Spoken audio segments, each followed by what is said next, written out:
This is the new 2025 Hyundai Ioniq 5 XRT, and it's the off-road version of Hyundai's Ioniq 5 electric crossover. Did they need to make an electric version of the Ioniq 5? Absolutely not, but it's here and it's weird, and today I'm going to review it and show you all of its quirks and features. Before we get started, are you ready for your next cool car? Sell your enthusiast car on Cars and Bids. Trading in your car to dealers means you aren't getting market value for your car, leaving you with less cash for your next fun car. Just look at our recent sales of these cool cars compared to current trade-in value. This is a trade-in offer, and this was the Cars and Bids result. This is a trade-in offer, and this was the Cars and Bids result. This is the trade-in offer, and this is the Cars and Bids result. Get started now on carsandbids.com. Sell on Cars and Bids and join the best community to sell your enthusiast car. All right, time for some quirks and features. Now, the Ioniq 5 is Hyundai's all-electric crossover-y hatchbacky thing, and it came out for the 22 model year. For 25, there are a couple of big changes. Number one, a general update to the entire Ioniq 5, and number two, the addition of the off-roady XRT trim, like I mentioned, which this is. Now, I've already done a full comprehensive review of the Ioniq 5, so I'm not going to cover all the little quirks and features. I'm mainly going to focus on what's new, starting with the XRT. So, what do you get with an off-road version of the Hyundai Ioniq 5? It almost doesn't sound right to say, but that's exactly what this is. The XRT is brand new, and it comes with a lot of upgrades over the regular Ioniq 5. We'll start with all-wheel drive. That is standard on all XRT models. Makes sense since it's the off-road version. It also comes with a lift. Hyundai says just under an inch lifted compared to the standard Ioniq 5, which obviously adds more ground clearance for more capability. And you're looking at the lift, you can see the tires, all-terrain tires, which give it more capability off the pavement as well. Now, inside those tires, you can see the wheels. These are 18-inch alloy wheels, but they're designed to resemble kind of off-road steel wheels that people might use on their tough off-roader out in the desert or conquering mountains. They look like steelies, they are alloys, but I must say the wheels do look pretty cool and they kind of fit the off-road vibe of the XRT. Now, also up front, you'll notice recovery hooks. You can see them up here, bright red recovery hooks like you'd see in a Jeep or some tough Toyota truck. Here they are in an Ioniq 5. It doesn't seem right, but it's got them and it can pull out stuck vehicles, although maybe not if they're too heavy or too stuck. Recovery hook's a hallmark on an off-roader, and we got them here. Now,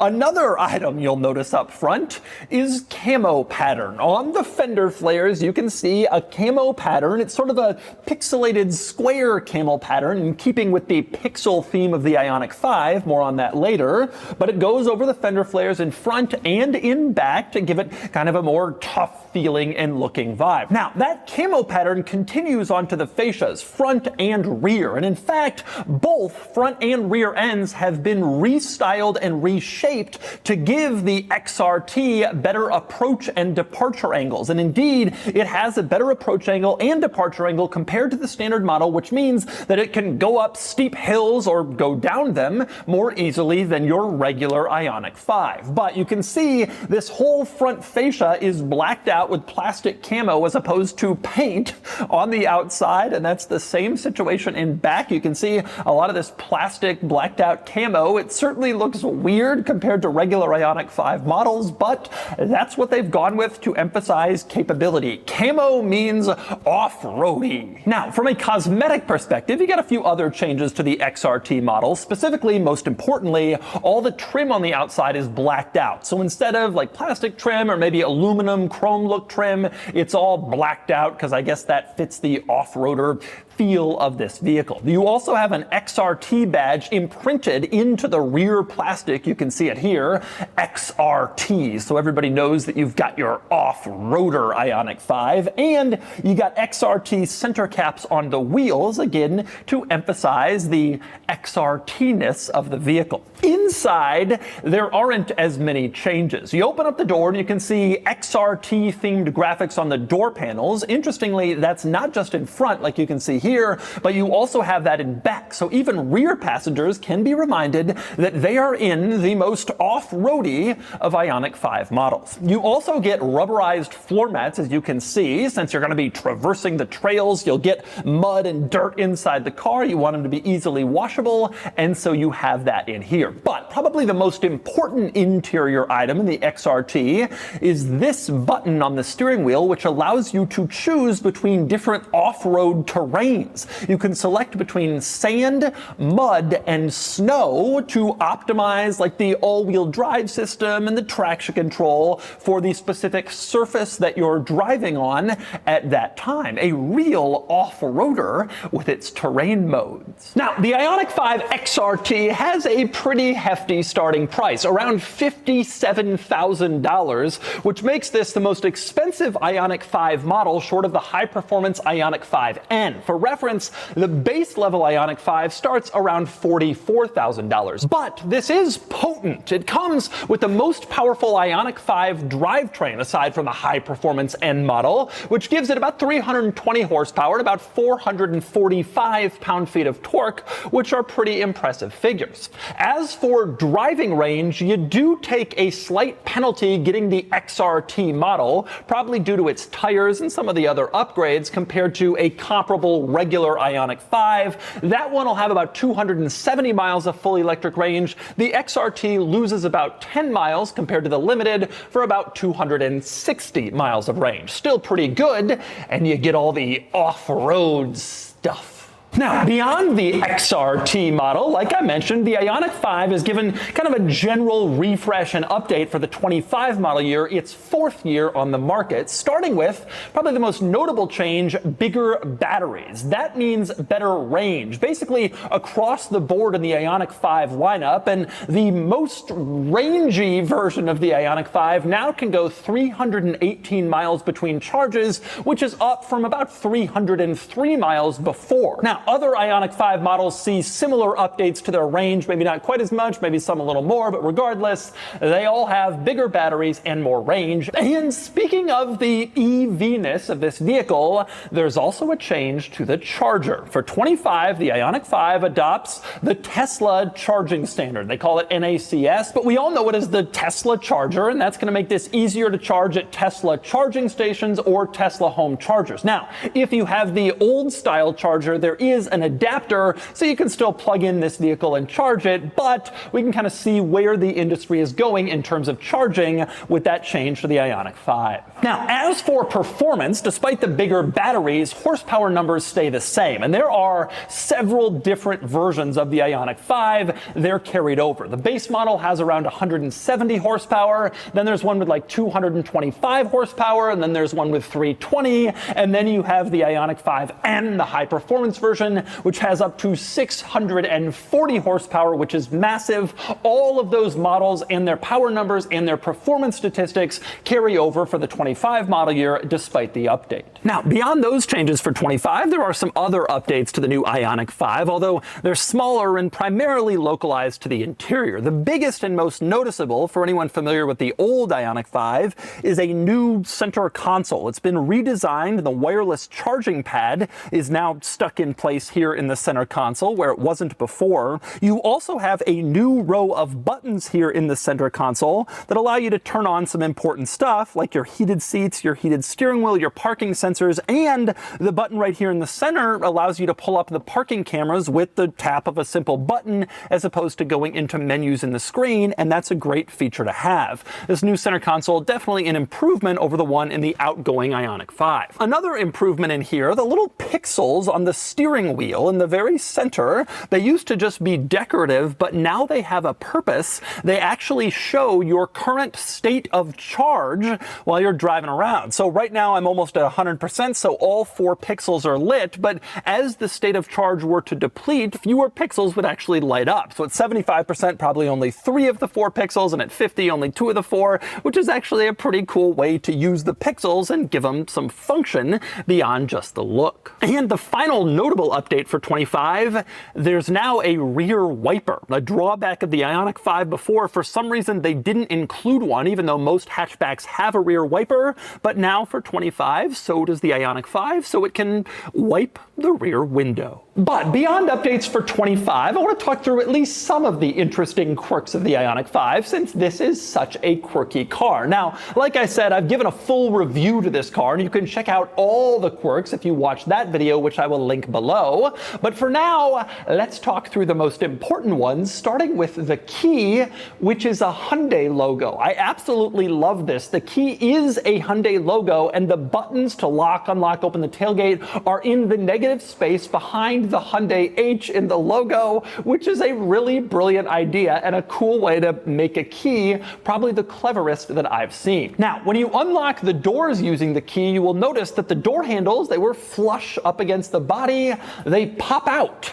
And so they're just kind of stuck out of the car. You walk up, grab the back side of the door handle, pull on it, and it opens just like a regular door handle and a door. Now, one other thing you will notice about the door handles is that contained on them is a little square that's a pixel. I mentioned pixels before with this car, the ones on the steering wheel, but this is actually kind of a theme of the Ioniq 5, pixels. The most obvious and prominent place where you have the pixel theme is the rear end, the tail lights, where you can see this pixel display goes across the entire back of the car, and the tail lights, brake lights, and turn signals in back all light up with little pixels, which is kind of an interesting look, definitely a very distinctive one, very distinctive to the pixely Ioniq 5. And the pixel theme is carried all throughout the Ioniq 5 in various spots, ranging from subtle ones like the door handles I showed you before, to less subtle ones like the headlights. You can see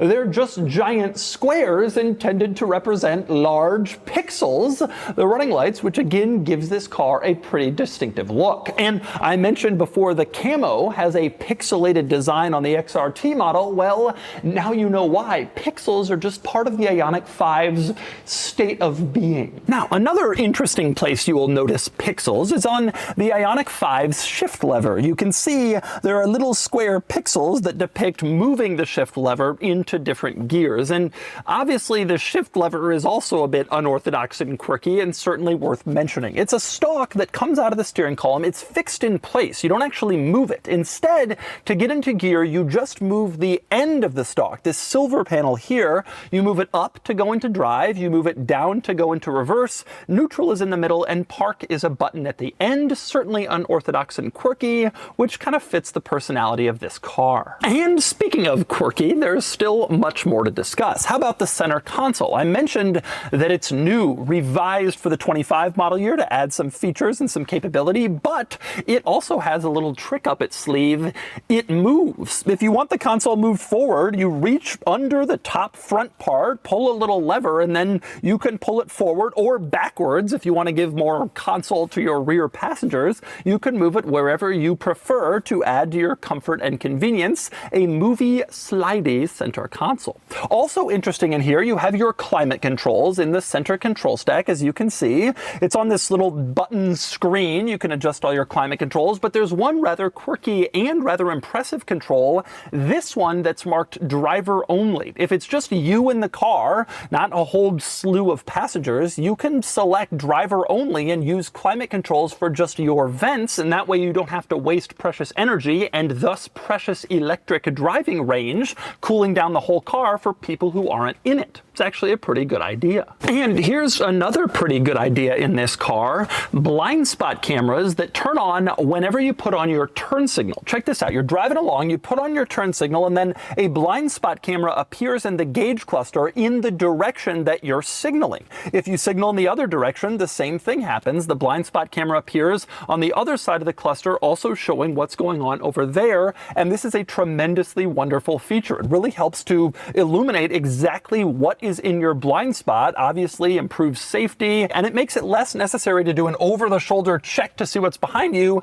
taking your eyes off the road for precious seconds. This is a great feature. I wish more automakers would implement it, but right now it's in a lot of Hyundai and Kia models, and I love it. Now, speaking of tech, let's talk infotainment. This system is pretty good, very responsive, intuitive. The screen size is good. I like everything that's going on here. Again, a more thorough dive into this system in my full Ioniq 5 review. But 2 points worth mentioning. For one, now for $25, the Ioniq 5 comes with wireless Apple CarPlay and Android Auto, which is nice to know and nice to have. And this car also comes with a feature called Sounds of Nature. If you don't want to listen to the radio or to your music on Bluetooth, there is preloaded nature sounds that come with this car that you can listen to if you want to, well, just listen and relax. Take a listen to one of the Hyundai Sounds of Nature.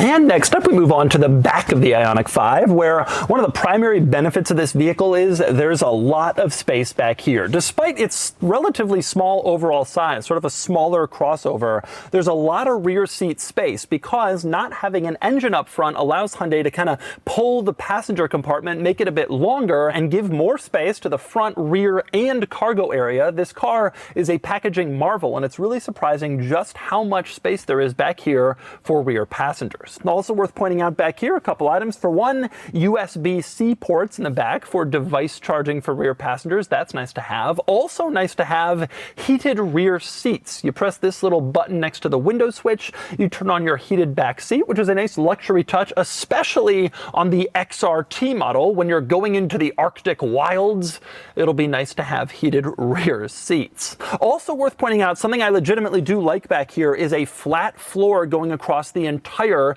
back seat of the car. That's unusual. Most all-wheel drive vehicles have a drive shaft going down the center, which steals space from a center rear passenger. But because this is electric with front and rear motors, there is no need for the drive shaft. It's flat here, and you have more space for a middle third passenger back here, which actually adds to the practicality of this car. And then there's the cargo area. Open up the tailgate in the Ioniq 5, and you can see back here the cargo area, which, like I said, is larger than you'd expect in a vehicle this size, again because of the impressive packaging that Hyundai was able to do, not having that engine up front. You got decent space back here, you can put a lot of stuff, and you can put even more stuff under the floor if you want. There's extra cargo storage under there for your charging cables, your adapters, or other small items if you don't want them rolling around or taking up space in the cargo area. Now, if you happen to want even more cargo space, you do have a front trunk up here,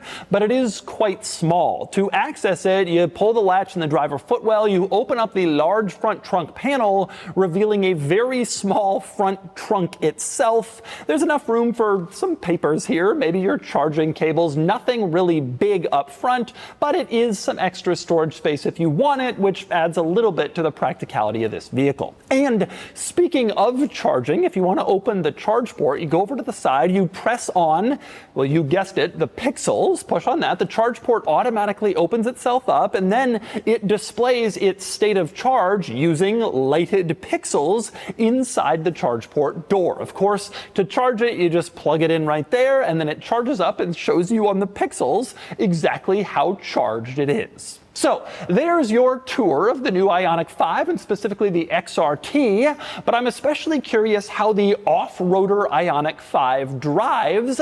Let's get it out on the road and find out. All right, driving the Ioniq 5 XRT, the off-roader version of the Ioniq 5, which I never thought would exist when they first showed us the Ioniq 5, and yet here we are. So I've been driving this thing around for a few days. A couple of things worth noting. Number one, the all-terrain tires, I imagine, are not especially aggressive ones. I don't know that much about all-terrain tires, but that's my guess just because the ride quality is very smooth. They don't feel like your normal all-terrain tires, or maybe they're just the best all-terrain tires in the world. They're both great all-terrain and on the road, but I have a suspicion they're not particularly aggressive. Just looking at them, it doesn't look to me like they're the most aggressive all-terrain tires, but they are pretty good on the road, so you're not really penalized by that. From a driving perspective, I should point out, this car, you're not really thinking that you're driving an off-roader. That's probably because you're not really. It's pretty mild off-road upgrades, but they are off-road upgrades and you don't really feel it. They claim it has an extra inch of lift. Obviously it's got the terrain modes. I mean, there's nothing outwardly when you're driving the car that would make you think that this is some sort of like off-roady version of it. With that said, you do get penalized in terms of range, although only slightly, but also it seems like acceleration. I don't know if I'm making this up or if this is a truth, but when I'm accelerating, the Ioniq 5, especially this version with the 320 horsepower all-wheel drive, is actually a pretty quick car, and yet it doesn't quite feel as quick as I expect when I floor it. Now, that could be because I've been a bit spoiled lately driving a lot of fast electric cars, and this is the Ioniq 5 with the dual motor. It's a fast electric car, but it's not crazy fast like some. Nonetheless, it just doesn't feel that fast, and I do kind of wonder if maybe the all-terrain tires, maybe there's some extra weight involved, is just maybe a little bit of a penalty compared to a non-XRT model. Now, in some cases when I drive an off-road version, especially a fairly mild off-road version, the ride quality is better. You get a little bit more tire sidewall, you get a little bit more suspension travel, it increases the ride quality. That's not really the case here. The Ioniq 5 rides great already, not like amazingly, insanely, but perfectly well. And this seems about normal. And so I guess my point for all this is, from a driving perspective, you don't really feel like you're in any sort of off-roady thing. If you want some real off-roader, you're going to want to go Jeep or something that has a lot more substance to it. However, you're also not really penalized. You lose a bit of acceleration, you lose a bit of range. It's not that big of a deal. Overall, this is a mild off-road build, and it has mild off-road benefits and drawbacks. It's not really a serious off-roader, but you also don't have to deal with some of the pains of a serious off-roader, like a harsh ride or the difficulty, the all-terrain tires, the sound, that kind of stuff. You're not really putting up with any of that. So beyond the XRT stuff, which doesn't really affect, it would affect a little bit if you're actually taking it off-road. It definitely changes the look. It also adds some capabilities with the recovery hooks, etc. But like I mentioned, the driving experience isn't greatly affected. Beyond that stuff, I like the Ioniq 5 a lot. And now here's a facelifted one with a few improvements that I think do improve things. Overall, though, I've always felt the Ioniq 5 is a great vehicle, SUV, electric car, etc. It's always been one of the most popular SUVs in electric cars, and it deserves to be because it's just a great all-around vehicle. People love how it looks. The interior room is fantastic, especially given the overall size and footprint. They've done a great job with packaging for this vehicle. The tech is good. Everything about this car is just quite impressive. Personally, I wouldn't get the XRT model. I don't really see the benefit of it. It doesn't add enough real off-roading to make it a real off-roader. The cost is actually somewhat significant. I just get a regular Ioniq 5. If you want an off-roader, you're definitely going to want something else. I suspect these will be discounted as a result of that, and so if you can get one for the same price as a limited, I don't really see why you shouldn't do that, since it does add a little extra capability. But generally speaking, I think the Ioniq 5 is excellent. I think the XRT is a weird move, but the Ioniq 5 in general is an excellent electric vehicle that gets a little bit better with its facelift for 25, and this is still one of the very top, best competitive electric vehicles on the market, up there with Model Y and Mach-E and all the other really good EVs. This is definitely one of the better ones. And so that's the new 2025 Hyundai Ioniq 5 XRT, the off-roader version of the Hyundai Ioniq 5. Is this the weirdest off-roader ever? It's certainly up there. To me, the Lamborghini Huracan Sterrato, an off-roader supercar, makes even more sense than an off-roader version of an electric crossover hatchback. But they've done it, it's here, it's weird, and now it's time to give the XRT a DougScore. And the DougScore is here, 63 out of 100, which puts the Ioniq 5 XRT here against relevant rivals. It earns the exact same score as the normal Ioniq 5, which makes sense because frankly it's basically just a normal Ioniq 5 with a few upgrades, which I suspect most buyers won't really be looking for. It earns a much higher score than rivals like wilderness versions of the Subaru Crosstrek and Outback, but that's mainly due to improved performance and efficiency over those cars. The drawback is EV range. If you're actually using those for off-roading and getting into trails and rural areas, the Ioniq 5 may not really work for your lifestyle. Overall, I like the Ioniq 5 XRT as a concept, but I don't know that it'll find much sales success, and I'd recommend 99% of people just get a regular non-XRT model instead.